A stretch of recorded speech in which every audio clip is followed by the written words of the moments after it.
Well, good morning, everyone. Meteorologist Joe Cioffi on what should be the Cioffi and Rao show, Sunday morning with coffee with Cioffi. However, if you'll notice on the left there, Mr. Rao is not online. I'm having a sense here that his internet is having issues this morning. So we're going to leave his line open and hopefully he'll call in uh, during during the live stream and we can connect him. It is February 9th. It's a Sunday. It is the year 2020, the non-winter for the I-95 corridor. And welcome all of you this morning joining on the chat board. Jason Schaefer, Steve Lapointe, William Uber, Christina Pedia, Jeffrey Mara, Shelly Band Studios, Robert Brown, Digger 310, Mikey B. Let's see, Latex Dreams is on. Tim's here. Daveo Don. So got a nice Steve Lapointe is on. So Scott Briller, of course, the chairman. Should mention that the chairman got me a coffee with Cioffi coffee cup, for which I am enjoying my morning coffee, and also had my Sunday morning breakfast, which is a little bit on the heavy side. I don't do this very often, maybe once a month. So I have my scrambled eggs and well done corned beef hash with a slice of toast, and I'm a happy camper. That's my whenever I go out for breakfast, that's my combination. Also, welcome those of you joining from my from Twitter. Uh, Thanks for being here. And excuse me, if you're new to the channel, subscribe to my YouTube channel with your Gmail account, and you can participate in the chat. And you're more than welcome to join in and comment and question and whatever you'd like. We are, of course, for snow lovers, it's been this sort of endless pain that doesn't seem to want to go away. And we have been talking about the fact that the pattern is all wrong. It remains all wrong. And the only way that we're going to wind up getting any kind of accumulating snow in the I 95 corridor is that you're going to have everything time out perfectly. You have a stream of cold air coming down from Canada. You have weather systems moving along the southern jet, and you just have to hope that you get these little windows of opportunity where the cold air and the northern stream and the southern stream systems time out, and they got to time out perfectly. It's always tenuous, even in the best of patterns. This sense of timing that needs to happen. It's just that when you're in a better pattern, you have probably more cold air to play with. In this case, you're really just kind of grasping at whatever straws are out there. And obviously, the concept of the trend being your friend is there too. We've been in this pattern locked in now pretty much since the beginning of January, and there hasn't really been much of any signs of it breaking down anytime soon. The overall longer term pattern, and again, it's trying to get that little window of opportunity in there. January of 2016, there was a little window of opportunity which led to the big blizzard, and for many areas it was the biggest snowstorm on record. But that was a window inside that roaring El Nino we had that year. And I think this winter really is all about the polar vortex and how it's so strong. It is so wrapped up in the Arctic regions, and even when it shows signs of weakening, it's being attacked right now by warm air and warmer air, and it's trying to weaken. But all the models now, instead of showing it to continue to weaken and maybe drift southward into North America, they re-strengthen that polar vortex and send it back over Siberia, where it has been for much of the month of January into early February. So it does seem like, pretty much a hopeless cause here with respect to where we're going to go with all of this. So I want to take you back to 2013.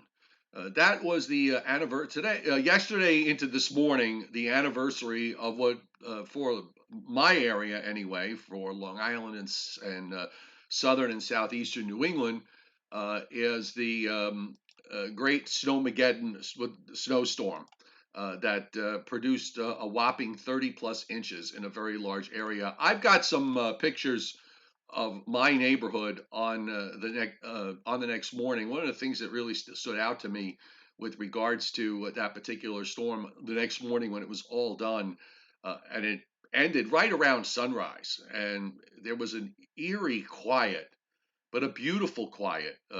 At least that's the way I view it. The morning after overnight snowfall is probably one of the prettiest times before all the noise starts to get going with people plowing and shoveling and everything else. And this is what it looked like in my neighborhood. That's my snow blower, and you can see the height of the snow on the driveway was really impressive. I mean, this is I've seen many 20-inch plus snowstorms on Long Island in the last 20 years.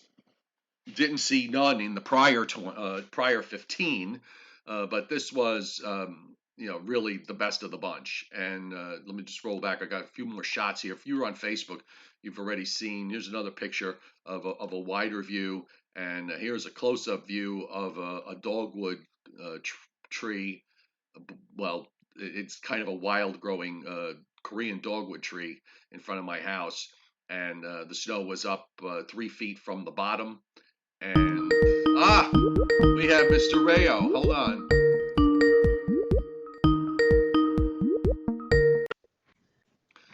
Hey there. I called you actually. Yes. I know you're doing the show right now, and I'm sorry I'm late. Oh, that's all right. Did you have Uh, something to do?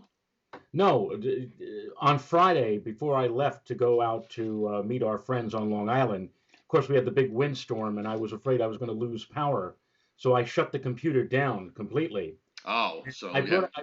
I brought it back up again yesterday, but one of the crazy things about Skype is that when I do something like that, it asks me if I want it for whatever reason. It seems like I'm just now installing the program on the computer again. I don't know why it does that. And so as a result, what I have to do is I have to say yes, I am installing, and it did, and then it said now you have to shut the computer down or restart it in order for the whole Oh, thing to. So when that happened, I just called you up and I said, look, I'll be there. I have to wait a few minutes. So all right. Well, I just started showing some pictures that I showed on Facebook. I put up yesterday and one this morning of the great Snowmageddon snowstorm of 2013. And right right, now, I've got yesterday the was the anniversary, right? yesterday into this morning, yes, and I have the shot I have up right now is my truck with my dog next to it, just trying to he was trying to figure out a way to get over that snow. And if you on the upper left is my mailbox, and the snow is up to the actual mailbox Ah, itself. I mean, it was just I've said many times that this really is my favorite snowstorm because of just how insane it was in terms of the snowfall rates and just having to go out every hour and plowing. It was like I plowed six individual 5-inch snowstorms because I was going out every hour and finding another 4 or 5 inches on the ground. And the last shot, Joe, is that morning where I stuck a yardstick in. It's one of the anytime it's over 18, I use the yardstick. When there's a 20-incher around, and the line of snow just kind of reaches up to about 31 and 3/4. I kind of said, who knows what my top amount was. I mean, it was at least 30, and it could have been as high as 33 or there it 4. So, is. but it was just insane. I mean, this was just one of the craziest snowstorms. And I I, uh, I have on I brought it up on uh, where is it? Here we go. The actual I brought up the surface maps here of that morning, starting from that morning. And what was astounding with that, and it does also point out, I could point out some of the differences in terms of what we were dealing with, just as far as just a simple matter of temperatures. We talk about cold air coming down out of Canada and how we've been dealing with these dirty cold highs from time to time. In this particular instance, Joe, I'm looking, temperatures right just north of in upstate New York were in the single digits. if you just go into southeastern Canada by a fair distance, you start running into temperatures of minus 20, minus 15, minus 20, minus 35 up near approaching James Bay. That was a very cold high that was anchored. And this is what's missing here this winter. We are not getting these Arctic type highs to make, to connect and come down into the northeastern part of the United States and bleed that cold air southward into our neck of the woods and in some cases even further south.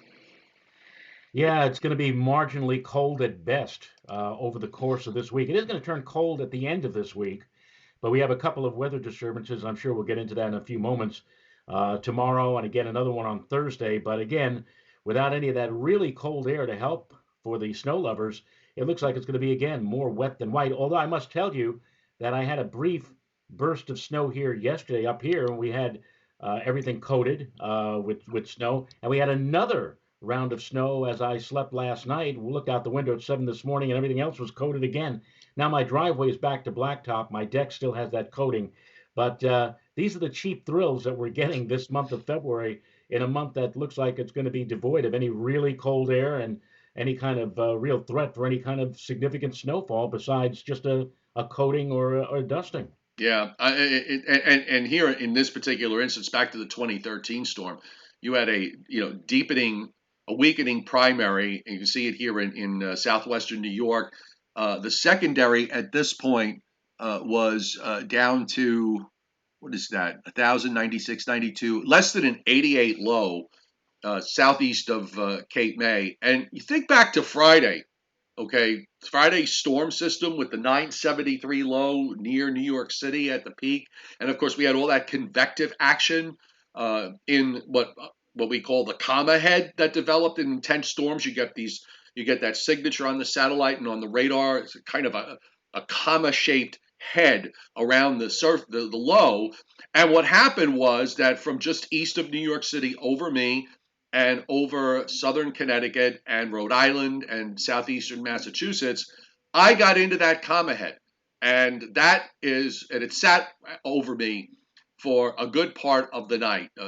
At this point here now at 0Z, so at 7 p.m. on Friday night, February 8th, the low was down to a 979 low at 39 and, about 70 and a half, 71, just went pretty much very close to the benchmark. And, just running it, just passes east of 40 and 70. I was just pretty much I was just in the perfect spot. And you were 32 inches is nothing to sneeze, nothing to sneeze at. And so basically what you did was you went through the blizzard of 78 multiplied by 4 or 5, because I could remember in 78 that the snow actually stopped for a while around 4 o'clock in the afternoon. And one forecaster, believe it or not, in on television in New York, actually said that was it for the storm, that the storm was over and that all the snow was behind us. Do you remember who I'm alluding to, or which forecaster that was? No, I'm not. I remember that you're jarring a memory of that being said, but I don't remember who it was. It was Are Mr. you, Field, not Dr. Frank, but Mr. Dr. Frank's son. oh, okay. And he went on and made that proclamation on Eyewitness News. Well, Oh, the storm is behind us now, and now the rest of, and I went out as you did with that snowmageddon storm, shoveled everything away, got everything nice and clean. I was living in Throgs Neck back then, and no sooner did I finish, the snow started again, and I woke up the next morning. It was just as much as if maybe even a little bit more. But what you just described was that it stopped. You got rid of the snow. It started again. It stopped. You got rid of the snow. well, It, this was nonstop. I mean, this yeah, actually started at about 1 and 1:30 in the afternoon on that Friday, and I saw that immediately as a sign that this was going to be a real problem because all of the models didn't have it changing over to snow for me until 7:30 or 8 o'clock. right. I was already snowing at 1:30 in the afternoon, and I actually had almost a foot of snow on the ground at my house, 2 miles southwest of me in MacArthur Airport. It had just changed over to snow after I had already put a foot on the ground. So the rain snow line in that comma head was literally slicing Long Island in half. And of course, the southern areas south of the Long Island Expressway made up for it in a big way during the overnight. So they picked up to about 20 inches. But as soon as you jumped over north of the LIE into the Long Island snow belt, I was, we had an extra foot on top of all of that. So it was incredible from many in many respects because of the small scale, all the small scale stuff that was going on. And it was going on top of me. So you got to really see it. And the other thing is with the blizzard of 78, the blizzard of 96, the big difference between those storms and this one and a storm like this one, those storms I often refer to as the 78 and the 96 blizzard. Those are two-part events. You get a burst of snow up to about a foot from the advection, okay, the stuff that comes up from the south. Right. And then you wait for the upper low to swing around. And that brings you your second round of snow. And oftentimes there is that lull in between. I remember with the blizzard of 96, after the advection was over, there was about a 3-4 hour period where not much was happening, at least where I was on Long Island. And then the upper low swung around, and then you got all that backside precip, and it snowed heavily all night until about 5 o'clock in the afternoon the next day. So those when you're dealing with these really dynamic upper lows that are cutting off and slowing down to an absolute crawl, those are those long duration 36-hour 2-day events which don't happen very often. This one didn't quite have that going on with it. It was moving along at a regular clip. So, but still, it was a good 18 hours from start to finish, and actually a little bit less than that. So 12, about 17, 18 hours from start to finish, and the bulk of it fell in about a 10-hour time frame. So it was truly amazing. Another storm that was truly amazing on this day was getting going on this day 51 years ago. This is the anniversary of the so-called Lindsay snowstorm. Ah. And Joe, I have the ability of being able to pull out from off the internet and the bulk of it for any date. This really sometimes can be very convenient. Any date it was truly amazing. from the New York Times. I can print any. Hang on, Joe. I got a problem here. Going on this day. Okay, it went away. Years ago. Okay, this is the anniversary. Any page from the New York Times, and I just printed out here. I'll hold it up to the camera so that you can see it. Hang on, I got to get you back on. Okay, I'm sorry. I was trying to maneuver here to get the chat board on one side so that I could see what everybody was saying. Go ahead. So you were saying about the... Right. Well, here's the... If you bought the New York Times 51 years ago, and by the way, it was a Sunday. Same date, February 9th, Sunday, 1969. Today is a Sunday, February the 9th. If you went out and bought the New York Times that day and you looked on the weather page, here's the weather page. I just printed it out, right, for all to see. A lot different than the weather page today. Today, of course, multicolored and flamboyant, and and on a computer screen.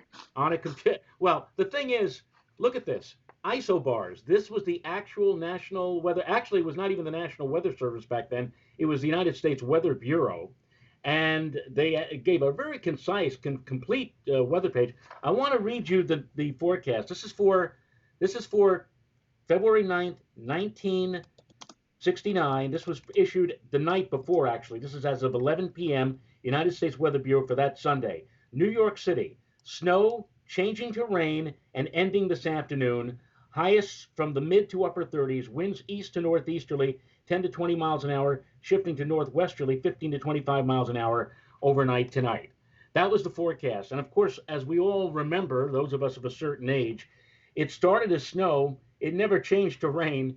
And New York City ended up getting blitzed with like 15 inches of snow, even more out in the suburbs. In fact, there was I think 1,000 cars were stranded on the old Tappan Zee Bridge.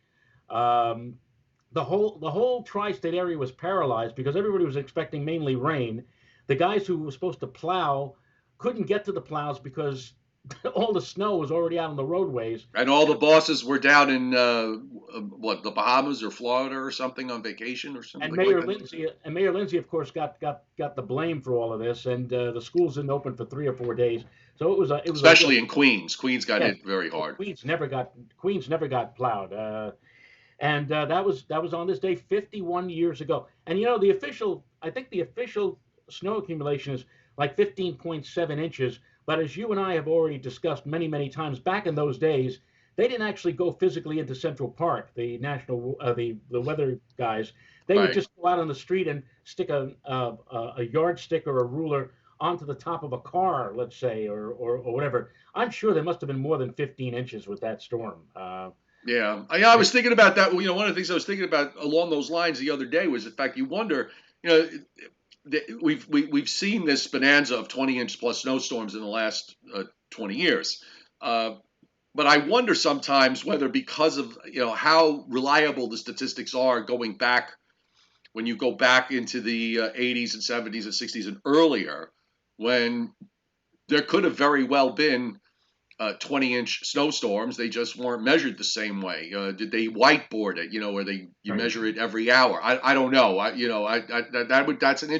That's a question I would have. That maybe if we sort of did an apples to apples way of measuring that was consistent all the way through in the statistic, you would see numbers that might show more 20-inch snowstorms in the past than they're actually than were actually recorded. But you know what? The numbers are what they are. We can't go back and change them. And we actually missed, believe it or not, we actually missed another massive snowstorm later on that same month of February 1969. But in Boston, they had over 20 inches of snow from that storm. But it's known as in the Boston weather annals as the 100-hour snowstorm. This was a Yes. storm. This was a storm that dumped like over 20 inches of snow in Boston, but it took 100 hours to do it. I mean, we're talking about a storm that maybe per day dumped like 5 or 6 inches of snow, but it just never stopped. It was Must have like been, yeah, but you must have had a lower, just offshore, stalled out, just upper low. I have to go back one day and maybe take a look at it. imagine Um, getting 20, imagine though getting like 20, 22 inches of snow from a storm that just kept going on and on and on and never dropped any more than, let's say, a quarter of a half an inch per hour. It just kept going and going and going. yeah, And we here in New York, we were just outside the periphery of that precipitation dome, so to speak. So we're sitting pretty and not seeing much of anything. And meanwhile, the folks in parts of southern and especially southeastern New England, every single hour, like it kept snowing and snowing and snowing. And you're right. I think the storm just idled in neutral gear south and east of Cape Cod and the islands for days, and that was their big snow. So we had our big snowstorm early in the month, and Boston had their big snowstorm later in the month. It was a wild and woolly month for snow in the Northeast. which it isn't here this It month. is not here. It's not here. I just want to go back to Friday, Thursday, and Friday with regards to what actually did fall snow wise, and I've got the 72-hour snowfall in the Northeast anyhow, and you had to really go north of Albany in upstate New York, although and west of Albany. Uh, from Binghamton on westward, the amounts of were 6 inches plus in a lot of places, and that extended down into the northern counties of Pennsylvania. You had a little bit in northwest New Jersey on the on the back side, where got the comma head was forming on Friday, and a little bit of snow in some of the higher elevations in northern New Jersey, and even in parts of the Orange County. It looks like a little finger there poked its nose into Putnam County, where you are, and you talked about the fact that you had a couple of bursts along the way. Some of the bigger amounts Yeah. upstate, up by Syracuse, on up into north central New York, a foot plus. And of course, Maine was the big winner up near Caribou with a foot and a half. There it played pretty much according to form. Don't want to forget. By the way, yesterday, I'll just take a look at this, uh, Joe. Uh, Atlanta yesterday, Yes, I getting saw. snow. I saw your grandson was his first snowstorm yesterday. Yes, and up in northern Georgia, where I've been up there. I was up there on my last trip, and a lot of this area up in northern Georgia. north of Atlanta by about an hour to an hour and a half drive. So it's not really that far. A lot of the areas here in northeast Georgia are 2,000 feet above sea level or higher, and there were actually a pocket of 8-inch plus snows that fell not too far from Blairsville and Blue Ridge in North Georgia, and a large area of 6 to 8 inches that occurred there, and even on up further north into eastern Tennessee. Knoxville only got about 2 inches. Chattanooga got 6. Atlanta looks like they had about a coating to a little less than an inch, but just north and west of Atlanta, an inch or two. And yeah, uh, I guess we can say, I don't know what Atlanta's official number is, but it's close enough. And areas nearby Atlanta have had more snow this winter than Philadelphia has, which is Yeah. stuck at something like zero point 0.3 inches of snow for the whole winter season. And parts of northeast Georgia have gotten more snow uh, than New York City and Long Island. And in the meantime, by the way, they had winter storm warnings up, which you don't often see down in that part of the country. Although when they have winter storm warnings up, it was for 1 to 3 inches. It's not like up here, but. Don't want to forget our friends in the West. Denver picking up another 8 in the last 72 hours. In the hills to the west, as much as 36 inches of snow. I mean, there's an absolute clobbering west of Denver, west of 25. Fort Collins, about 3. Colorado Springs, 6. I'm just picking out a few other points here. And of course, looking up in the northwest, up through western Wyoming, into Montana, Idaho, just getting absolutely clobbered in a lot of areas with snow amounts exceeding a couple of feet, and in the Pacific Northwest too, up in the Cascades, which is not exactly breaking news. And we've got a stream of 6 to 8 inch snows occurring across South Dakota into southern Minnesota, and that is we've got this next weather system that is going to be moving through the Northeast, and we're already, Joe, seeing some high clouds. They're not actually, those clouds from that weather system are still not quite into western Pennsylvania. There's some lead clouds that are sitting overhead now that are moving eastward, but the main stuff is still pretty far back to the west. So they'll probably get in here early this afternoon. Yeah, we're right now. I just took a look at the GOES satellite, and what I am looking at is a bit of clearing that's going to try to work in from the south and west. So right now, I'm pretty well overcast. Much of New York City seems to be out in the cloud cover, but there is a gap of clearing, if I may use that term, that looks like it's going to try to move in from the southwest. So we may see a bit of sunshine in the coming hours before the next round of moisture spreads east with its own share of cloud and precipitation tonight into tomorrow. And on the radar, as we take a look this morning, we've got that the snow is moving out of Minnesota now into much of Wisconsin, north of Chicago. Looks like Milwaukee's on the southern edge of it. We have a gap. We've got some rain showers on the southern end, so you can guess who's going to get the rain showers out of this, and who's going to wind up getting the snow showers out of it. Just want to also show everybody watches and warnings that are up. We've got winter storm warnings for southeast Minnesota, northeastern Iowa, much of Wisconsin, at least the central part of the state.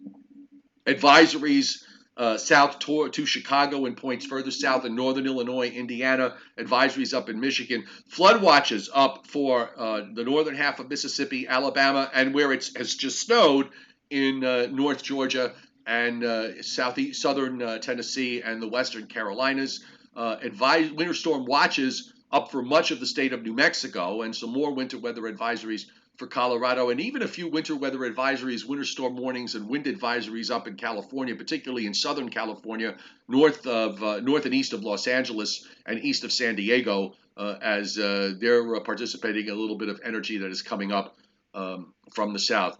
What are your thoughts? I'm going to bring up the GFS, the new GFS, which I have not seen, but it's out far enough so we can at least get a gauge of where we're going. What's your thinking going this week? We've got three waves that we're dealing with. Well, the system that is coming in uh, for tomorrow. All right, Looks, I'll roll it through on the GFS now so everybody can see. Go ahead. I'm sorry. I'm just looking at a. This is the technology of today, Joe. I'm wearing one of these Fizbits Yes. things, and I also get, along with the fact that it tells me how many steps and my heartbeat and everything, I'm also getting a message from my son. you can act, you can actually read, instant messages on this thing. So he's just like instant messaging me about something here. So I'm sorry, I was looking at that while you were asking to look at the GFS. That's okay. Uh, Fitbit, by the way. Fitbit, Fitbit. whatever. I don't know what the hell it is.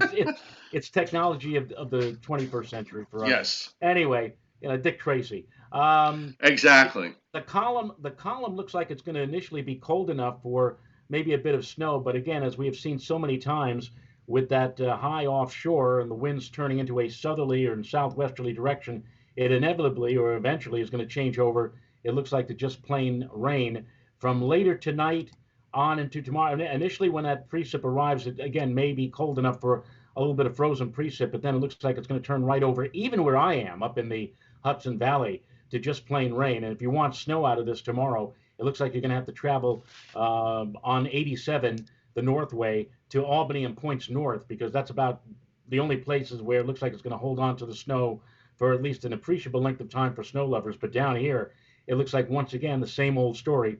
It looks like it's just going to be just a tad too warm for any kind of significant or substantial snowfall. Right, and in fact, precip comes in overnight, and we've got a cold front. I've drawn the front on the map here so everybody can see. And by the time we get to tomorrow afternoon, that front's going to stall out right along the coast. And let me clear this, and then I'll redraw it.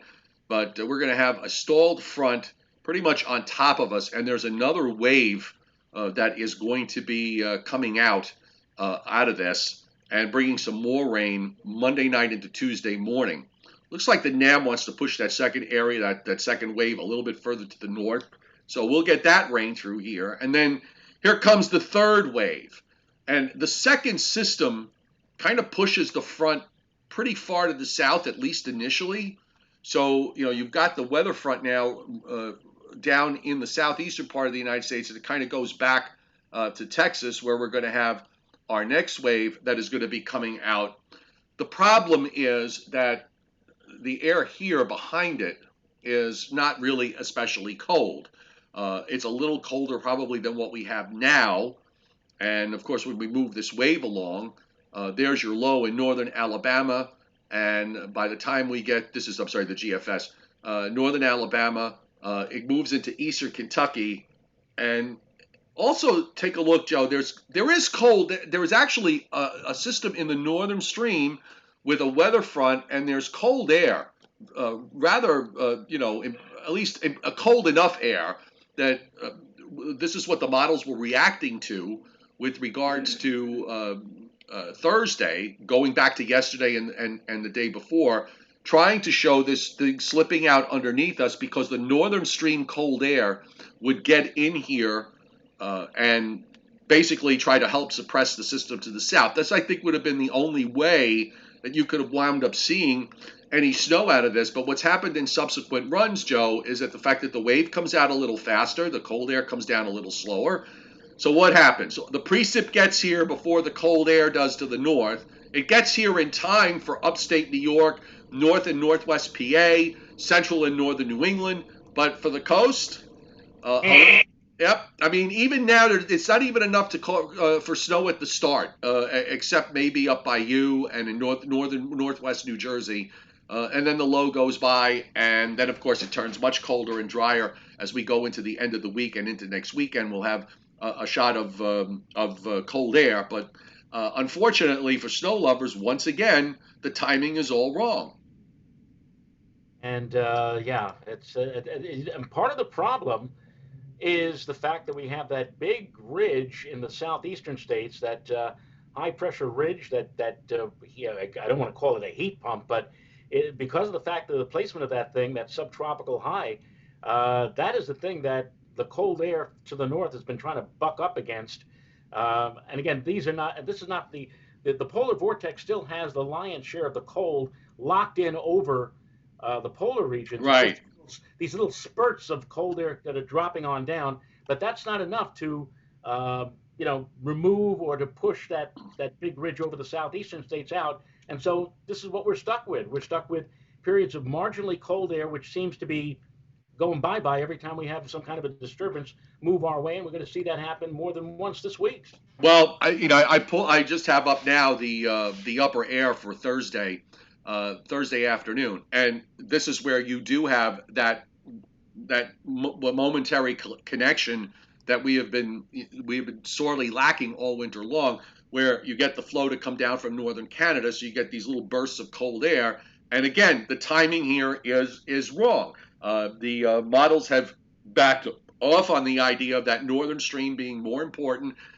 Instead, it sort of phases a bit with the south. The south is in this really fire hose, I mean super fire hose flow that is running from the east coast of the United States clear across the Atlantic. So the wave coming out from the south just basically flies and runs out ahead of everything. And by the time the cold air gets here from that northern stream, the low's long gone. And of course, what happens after next weekend? That connection is broken down again. As you said, the upper high that's down in South Florida and over the Bahamas and Cuba, it's not flexing all the way up, but it's flexing Right. just enough. Right. And the other problem is, Joe, you've got this deep trough that wants to keep going out in the west, and that creates a condition where the flow on the east coast has to buckle up and push northward. And how are you going to get cold air where your upper air winds are basically coming out of the west southwest? All the cold air is running from west to east across Canada at best, and the coldest air is pocketing down in the northwest Canada down into the western part of the United States, where another trough rolls in. Great for the Rockies in their seemingly endless round of snow that they've gotten into again after a long break in January, but not good for us. And you remember what we were talking about last week, Joe? I mentioned the Atlantic fire hose, and Yes. you even had brought up the fact that overseas flights from here in the United States to, let's say, Europe or Great Britain would be really going full bore with amazing because of the fact they had that tremendous tailwind, so to speak. Yes. Now I don't know if you heard about this. Uh, It came over on CNN a few hours ago, but a British Airways flight has broken the record for the fastest ever subsonic flight between New York and London, reaching a top speed of more than 800 miles per oh my hour. God. The Boeing the Boeing 747 aircraft flew overnight from Saturday to Sunday and reached its destination in 4 hours and 56 minutes as it sped toward the United Kingdom. The plane landed at Heathrow at 4:43 a.m., almost 2 hours earlier than scheduled. Its oh top my. speed its top speed during the flight 825 miles per hour, according to Flight Radar 24, an online flight tracking service. So we called it, or you called it, because you said with those tremendous winds, that fire hose I described it, that there were going to be a lot of flights that were going to go much get to places much faster, and this is the proof of the pudding right here. Well, I'm going to bring up. Hang on. I'm going to bring up that the upper air map here. Let me just run it back a little The bit. flight the flight tracking platform estimates that the average time it takes a plane to fly between London and New York is 6 hours and 13 minutes. Flight Radar 24 announced the news of the record-breaking flight on its Twitter account, writing, quote, "If we're not mistaken, BA, British Airways, now retakes the fastest subsonic New York-London crossing from Norwegian Airlines." Amazing. I'm gonna bring up. Let's see. I'm trying to see what the options are here on the different maps. Oh, good God! I mean, this is supposed to. I'm just showing right now, Joe. This is. Uh, no, this is an average. Let me see if I can get an actual 200 millibar wind And just map. And just to show you that this is not an isolated case, the service also added that the British Airways flight that now goes into the record books was only 1 minute faster than a Virgin Airbus A350 flight, which touched down at Heathrow moments later and it also beat a Virgin plane, which landed a half an hour later by 3 minutes. So all three flights beat the previous record of 5 hours and 13 minutes that was held by Norwegian since January 2018. I Fast, have fast jet stream. I have the 200 millibar jet from overnight. Okay, and it's really crazy. So if you look at the talk about a fire hose, the jet at 200 millibars, the outside of where the purple and the red meet, that's 140 knots. And Wow. inside that, Joe, there are streaks. There's a long streak of 200 plus knots. So they basically had a 200 knot tailwind that they could have taken their foot off the gas by quite a bit and just kind of glided their way across. But Amazing. that jet, Joe, runs, if you look at it, starts east of the North Carolina coast, probably not quite, maybe just west of the longitude of Bermuda, and runs northeast, touches southeastern Newfoundland, and then goes straight across. I mean, literally straight across to Right. Ireland. No wonder they broke a record out of this. It was crazy. And this is a huge, this fire hose out here in the Atlantic. I really think, well, there's a couple of things in play. Look at Uh, that 1035. Look at that 1035 upper level high that's right over the middle of the ocean. Which and this fire hose or this tremendous jet stream is kind of like, right along the top of the periphery of that upper level ridge. oh yeah, this is just insane. I mean, this is not a good pattern to have when you want traffic out in the Atlantic. You want weather systems out there slowing things down, forcing systems to go further south into the southeastern part of the United States, and then kind of crawling their way up the eastern seaboard, trying to find a seam to move through. This is the absolute opposite of it, where they're just basically they got their thumbs out hitching a ride. Okay, these lows get on this absolute powerhouse monster jet stream and just fly along. Even the winds in the upper air, if you look at these surface flows, is this sort of this zonal flow that is just so dominant here. I mean, the strong upper air winds go clear all the way back into the central Rockies, so any low that forms in that mess is not going to be able to slow down. Highs are going to go in and out. So the bottom line is, it's no good.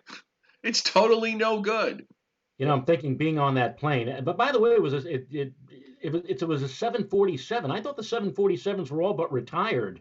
I guess there's still a few places that are still flying those giant monster planes.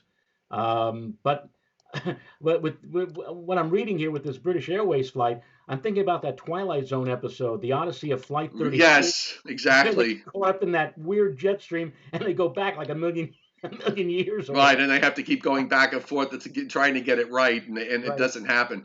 I'm running the jet stream again through the next um, the next couple of weeks, and really, it's hopeless for snow lovers. It's really hopeless. As from what I can see, you're going to just have to, we get these little windows that open up, and one such window would have been Thursday. So I mean, look, unless you could somehow get that northern part of that jet stream to be a little bit faster, and get and not hook up as much with the southern stream. Not that it really phases it to anything monumental here, but if you could somehow get that northern jet to move a little quicker.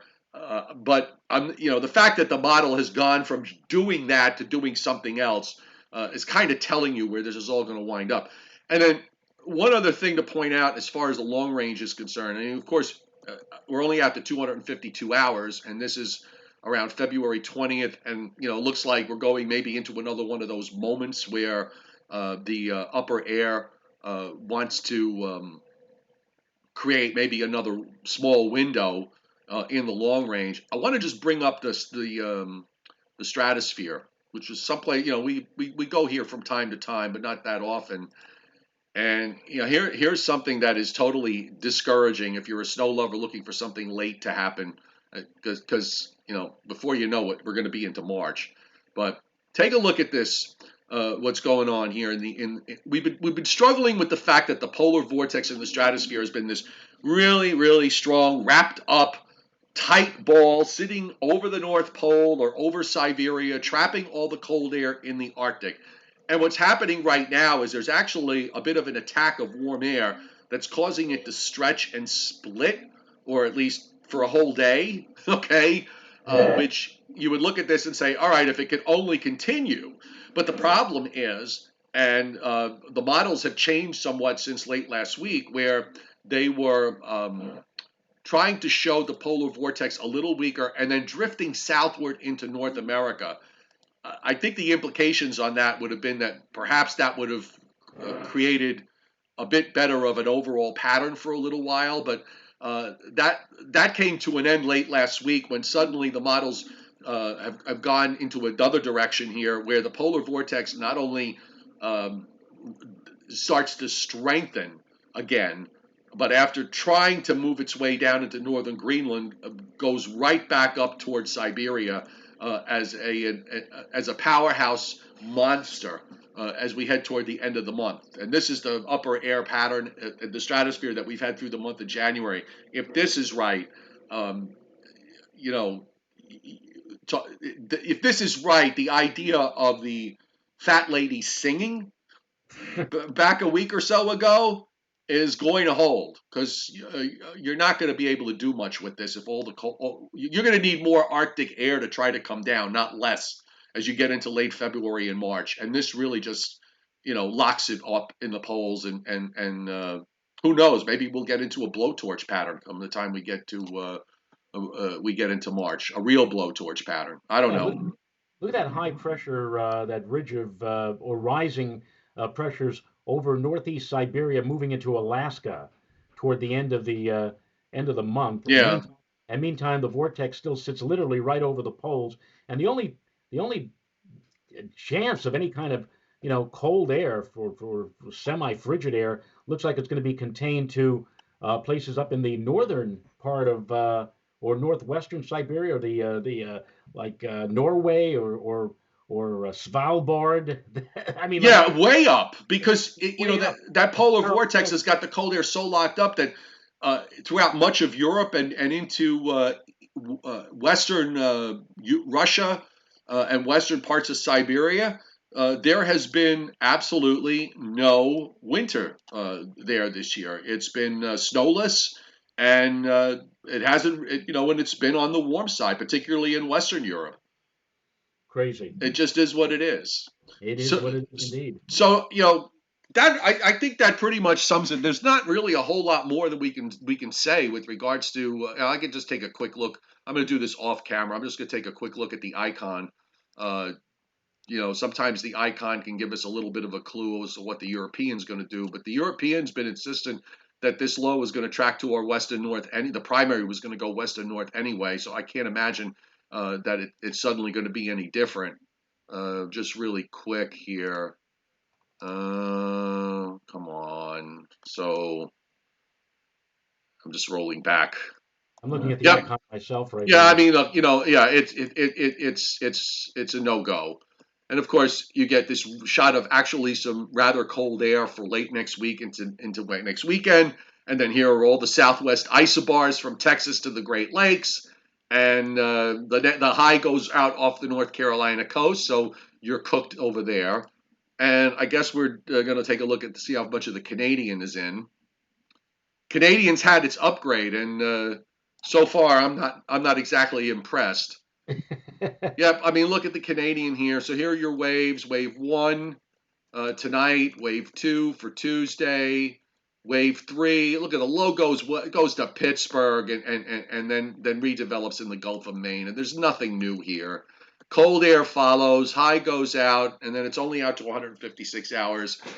It's like, who cares? Yep. Not much to talk about if you're a snow lover. Nope. What else can we So talk about? let's say we could play a little Briller Jeopardy. Just give me a moment to pull up the I see questions. Mr. Briller just point on the chat board here. It can snow in March. Snow weenie Central Park record 30 inches. I think Yeah, I think we pointed out that that was one of the two backloaded winters in that survey or that study I did about a week or two ago. That there was hardly anything, but it made more than made up for it in March with 30 inches in that one single month. So But you're not. You know what? If that was going to be the case, Joe, we would have already seen by now. something The breaking down toward the end of the month. or at least breaking down now so that by the middle of the month you would probably have, or that maybe the system for this for next for Thursday would be more of a snow event than anything else. It is just not there. um so let me just roll. I'm just pulling up now. Okay, so um from the 1870s to the 20 teens in New York City, as measured at Central Park, it is the only decade where a 12-inch snowstorm did not occur. Did not occur. Did not occur. Good luck. So, and how far back? You're going all the way back to the beginning? All the way back to 1869. It is and by the way, we have talked about this decade not too recently, but back a few weeks ago, when we were talking about back-ended winters. Okay, and This must I mentioned it's the longest period that we've gone without without a 1 foot plus snowstorm. Uh, was was this like the 1910s? Um, closer, close, close. The 1900s? 19, right? The 19 noughts. Yeah, the 19. 19. Yeah, that record goes from, I believe, from 1899 to 1914. Without through 1914 without a 10-inch without a foot plus snowstorm, and that's Wow. the longest standing period of no 10-inch no 12-inch snowstorm. So you got it close. And yeah, you talk about, the late Tex Antoine used to make reference to these records back in the early part of the 20th century, even the 19th century. He said that was before the steam engines started to pollute the air, Right. so to speak. And I loved what he used to call it, the dirty 30s. The dirty 30s. Because today I think is this is the 15 below zero coldest Well, temperature ever recorded. we had 15 below in 1934, and then we had the hottest temperature 2 years later, 106 degrees at Central Park. Right, which still And stands correct. and by the way, you may be interested to know, Joe, on that day, do you know what happened in New York City? Wait, on July July the 9th, 1936? July the 9th, 1936. That's not Something that in New York City. in New York City. It All was a right, major, so that rules out the Hindenburg crash, no, but it was a which is major in Lakehurst. event for New York. It was a major event for New York City. I'll give you a hint. The, Rob, Robert Moses played a big role in it. in New York City, 1936. Okay, so let me see if it was. Well, the Empire State Building was already there, so that Right. wasn't it. Um, they didn't break ground on the Cross Bronx Expressway that early in the game, so that But the president was here. President Roosevelt was here for this occasion. 1936. Right. 1936. The president was here. Oh God, Bloomberg's birthday. I, uh, I'll throw another hint at you. Go ahead. I said the president was here.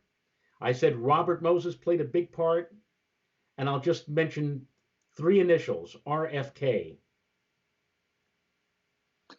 Robert F. Kennedy. Yes, The Triborough Bridge. the The Triborough Bridge. opening of the Triborough Bridge. The Triborough Bridge opened during that atrocious spell of hot weather, July of 1936. And Wow. I bet you President Roosevelt didn't even have air conditioning in the car he was driving when he was the first one I think who drove over the bridge. And hopefully with the top down, so we could get Hopefully, a little fake cooling from from the hot air. right. All right. Well, let's see. I just wanted let me get to the chat board really quick here. Nice to, a lot of folks still hanging on this Sunday. Uh, at least as Adam Lowe points out, with the lack of with the lack of any kind of consistent cold, we are burning, saving money on heat. By the way, somebody just mentioned the teleconnections, which have been god awful, and I'm just pulling up the new ones, and um, oh God, It's hitting. Well, let me bring them back up here. Let's just we'll finish the show on the snapshot teleconnections. Okay, so Joe, that jet stream you're talking about for Yes. over the Atlantic, uh, Yes. that is reflected in a off the wall super positive NAO, which is at plus 400. It's probably one of the highest readings ever observed when measuring the teleconnections. That actually trends down toward the neutral line by the time we get to the 23rd. So the planes better hurry up and use that tailwind. Although it remains fairly strong, probably up until mid-month, and then it really just collapses after that. The PNA at least goes from being super negative, which is hideous, back to the neutral line around the 21st, and then goes positive. So that's interesting enough around the 23rd. So you got the ridge strongly positive. So you got the ridge coming back to the west and trough in the east, and maybe the NAO going to neutral helps a little bit. But now here's a big change, Joe, and this is where we talked about that northern stream not being fast enough. The EPO, the East Pacific Oscillation, which was forecast to be negative for 16 days, just 2 days ago, has done a complete reversal and it's negative into the 12th, goes to neutral, and then turns strongly positive, which pretty much is not good for cold air coming into the east, at least from the standpoint of getting it to come in from central and northern Canada. If the only solace you might have is that weakening NAO might give you a little bit of dirty cold air from eastern Canada, but these are not good teleconnections, and they just remain god awful through the end of the month. You know I would not be shocked. I mean, I know it's still just February 9th, and if one of those windows opens up, fine. But if we wind up not seeing any accumulating snow for the rest of the winter here in the I-95 corridor, Would not it would surprise me. not shock me.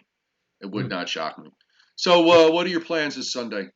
Nah, just sitting around doing a little typing, maybe walking around. There's not much on a day like today. I'm just hoping the sun will come out later this afternoon for a short interval of time. By the way, the that article that I had mentioned to you, I may have mentioned it here on the show. They did a feature article on me in the February issue of Westchester Magazine, and now they just in the last day or so they put it up online. Actually, if you get the magazine, you see kind of the abridged version of the interview, the whole interview, along with a few pictures. I'm very, very distressed, Joe. They did not include that wonderful photograph of you and I. I submitted a bunch of pictures, and they didn't print a lot of the ones I've submitted to them, and one of them was you and I doing the Joe and Joe show. But if you want to see that, what I'll do is I'll send you the link so that you can put it up on the chat board so that everybody can see it for themselves. I'm actually trying to find it right now. I actually Um, put it up on my Facebook page yesterday. I Uh, did see it, but I got to get a clean link because if I put the Facebook link up, I you have to know. be on Facebook to see it. What I'm going to do is I'm going to send it. I'll send you the link, and I made it into a tiny URL link. This way, it doesn't because it's like a very very long Yeah, you link. can't even send it on Messenger because it'll give me it'll attach the Facebook Oh, stuff to it. I'm trying to find it. Let me see if I can find it. I'll put it up on the chat board. I, Joe Rayo. well, I'll give you the I'll give it to you. I got it. I got it. It's Joe Rayo meteorologist interview. I got it right here. oh, lovely. All right. So I'm going to put it up on the chat for everybody to go take a look. Where is the? There we go. Here's the chat. Here comes the link, everybody. This is for Joe Rayo's Weather in Westchester magazine that does not have the picture of us together. They only printed two. They printed one picture of me that I submitted, a black and white picture when I was doing radio back in the 90s, and I was on the late lamented WPAT. That was the elevator music station that people would listen to, easy listening. Yes, It's now Espanol, but it had big ratings. A lot of people used to listen to that. You go to a dentist's office and they'd have that music in the background. I But I just know. It was. I've always said that it kind of it's sort of along the lines of what they used to call Muzak. Yes, And, exactly. I've always worried that the man who thought up Muzak might think up something else. Let me quickly tell you how the consultants sometimes how this they ruined this station. That station was owned by Roy Park, who is legendary in broadcasting and communications in upstate New York. I think up at Ithaca, at Cornell, or in Syracuse. They built gigantic centers dedicated to Roy Park. He was a genius in terms of programming and in terms of radio, and he owned WPAT. Joe, when I was on that station, WPAT had larger ratings overall than CBS, 1010 wins, for goodness sake. Hmm. There used to be a gentleman on CBS television, Pablo Guzman, who also used to Yeah, I do remember. Sure. he used to do a column in the New York Daily News, radio reviews, and it And I'm used to Steve drive Carell. him crazy. Every time the ratings came out, he couldn't understand why a station like WBLS or one of the hip hop stations wasn't near the top. He said, "How is it possible that more people are listening to WPAT of all things, that station?" And all they did was play instrumental music, but they also had news. I did the weather on that station from 1984 to 1995. So one time I was on the top station in New York, but then Roy Park died. He died, I think, about 1992 or 93. His family, who had no interest in radio, didn't know what to do with the stations that he owned. He also sold a few others out of town. They hired a consultant. The consultant looked at it and said, "Yeah, well, you've got all the ratings. The problem is you're broadcasting to an old demographic, the Right. over 54 crowd, and that's not where the money is. You want to get the money from the 25 to 54 demographic." So the guy tells Roy Park's family, "Here's what you got to do. You got to get rid of that silly, beautiful music, that Muzak, and Right. change to soft rock." Which was what about a half a dozen other radio stations were doing that at the time. And the family, Roy Park's family, followed along with what the consultant said. They even had a TV commercial. I don't know if any of you remember this. It was on for a short time. They showed you an elevator with the instrumental music. The elevator would close, and all of a sudden you hear the music change completely to soft rock. And then all of a sudden you see this font, "The elevator stops here." In other words, we're not playing this music anymore. We're playing music, for the young people. And you know what happened? Oh, of course. The ratings for PAT, it was like they fell like free fall, and it fell so quickly that the family sold WPAT in 1995 to a Spanish consortium, and that's what I think they had a. At one point, the ratings went from like an 8, which was very high. It was like near the top of the list of all the stations. It went from an 8 to within like a year to like a 1. Hmm. That's Hmm. that's all us old people, above 54 years of age. They left in droves. They abandoned WPAT in droves, and that's why they lost all that money, and that's why the station now is Espanol. If they had stayed beautiful music, I'm sure they still would have had. They would have been at the top of the Any charts. any bets that consultant is still employed somewhere? but that's Um, but that's what consultants are, Joe. In right. television and radio, they look for something to find fault with. Right. They That's like. what they're Somebody looking. once described it to me as someone who lights your cigarettes with your matches. Yeah. You know. By the way, Timothy Veltman points out that this morning, last night, and early this morning, at Lake Seymour, Vermont, hit 30 degrees below zero. Wow. That's Remember we used to see like those kind of temperatures up in Boonville, New York, or whatever, Old or Forge. Old Forge. Yeah. Well, we haven't had a big Arctic high come down in quite a while into upstate New York. Used to Yeah. happen. Seemed to like it used to happen more often in the stretch in the 70s, 80s, and 90s than it really has in the last, I don't know, 20 years. It's kind of the meteorology that's been setting up systems has been a bit different. Certainly in the last uh, couple of years, we really haven't seen too much of that. But some winters it happens, and some winters it doesn't. And this is definitely one of those winters that doesn't. Right. In fact, I Uh, remember the morning of the President's Day storm in '79, that Sunday morning, Old Forge and those places up in upstate New York were like 40 and 50 below zero. I mean, that was a you want a cold Arctic air mass in the Northeast, there you had it, and that set the stage for the big storm we had later that night into the early morning of President's Day, which dumped quite a bit of snow here in the New York area. A Are far cry from that this year. are you planning a short fuse weather update later today on your You know channel, what? Joe Rayo Weather? I might just do that. The problem is the short fused update is to, and I did do one the night on Thursday night in advance of the big windstorm. But I mean, if you don't have anything to talk about aside from what we've been going through, there's not much to update, short fuse or long fuse. But Right. I might do something later today, and if I do, I'll let you know, and you can put it on your network. Please do. And for those of you who've tuned in late, you can watch. I'm loading it right now. You can watch the replay of this show on the Meteorologist Joe Cioffi Weather app, which you can download for free on Google Play or on the App Store. And of course, you can always watch the replay on my YouTube channel at any time. There's a library in there, as everybody knows. And the Joe and Joe Weather Shows has its own watch list. So you could binge watch, Yeah. just like I binge watch Perry Mason. Um, last night I watched The Case of the Disappearing Duck. Oh, that had to be one of the really early episodes. Very early, no, the first season.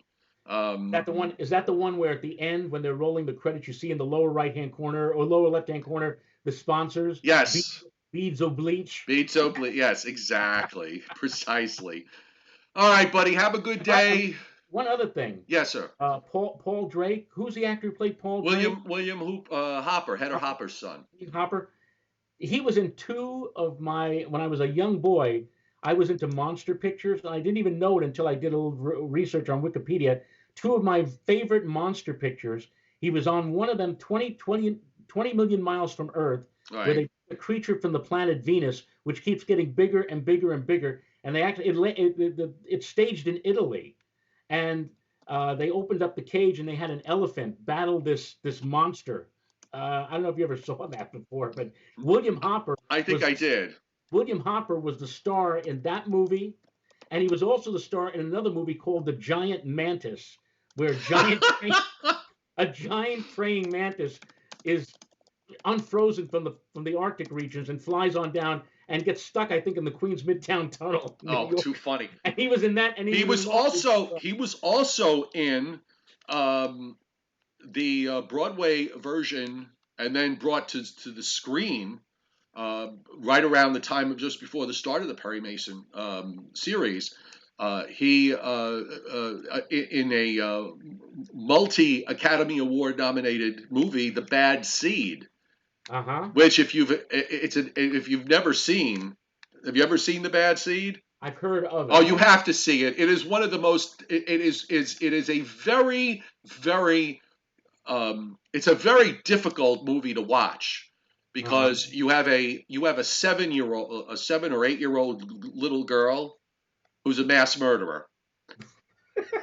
No, no, no. But you never see her actually Murder. murdering these people. It's Right. really about the her family and the people around her, Uh-huh. and how they handle all of this, Right. and they coming to the realization that this girl that they're raising is has got no conscience, and it delves into a lot of different elements aside from ethics, and also uh, uh, genetics, whether the evil was you know, genetically passed from parent to child. Right. It's a very it's a well done. It's very well done. Nancy Kelly, Pat McCormick, William Hopper is in it. Evelyn Varden is in it. She's a character actress that you've seen 100 times. Was Uh, is Pat McCormick the same Pat McCormick who used to be on the Tonight Show with no, no, Tom? no, no, no. The little girl, Oh, Patricia. okay. Patricia. Patricia I McCormick. think it's Patricia McCormick. Right. Plays this little girl, and you got to see she's blonde. She's got these really long pigtails, and she's just Eileen Eckert is in it also, as you might remember her. Yeah. And she got a supporting actress nomination. Nancy Kelly was nominated for Best Actress. Patricia McCormick, I believe, was also nominated for Best Supporting Actress. It's a well done movie. It's really worth taking the time to watch. It's done in play version, so you're kind of seeing it the way they. In fact, the ending of the movie has the actors coming out and taking bows like they would take bows on stage. It almost sounds like a little bit like Our Town. Yes, So, in a way, in a way. But it's I would definitely put it on my recommended list. You know, on your on a must watch list. it seems to me, Joe, that in the 1950s, you had very good actors, quality actors and actresses who were forced to play, who took roles in, in movies like that or in monster pictures, like Cecil Calloway, who was a veteran. Right. I think He he was was, in that Ant movie, wasn't he? yes, but he was also in a movie about this monster that attacked Coney Island or whatever. Well, in fact, Raymond Burr was in the very first Godzilla. Godzilla. Yep. So you do what you had to do, I guess, when you were back in the 50s. If you were an actor, You you got to take that eat. role. You have to eat. Right. And in At the fact, William Hopper was already in Perry Mason when those two monster pictures. I think the one in Italy was in 1956, and 2 years later, the giant mantis arrived in 1958. You could look this up, folks, on Wikipedia. The only thing I remember about the giant mantis was the fact that when he's flying, you could hear like, and there was and he knocks over a bus. He lands in a city street. A bus, an old lady like gets off the bus. The bus driver tells the old lady something, and all of a sudden it lands on the bus and knocks the bus down. If That's you can too imagine funny. a giant praying mantis attacking New York. That's Oh God, the world we live in. All right, buddy. Have a good Sunday, and we'll see you tomorrow. And yeah, if you short fuse it, let me know. yes, sir. All right, everybody. Have a great day. Thanks for being here.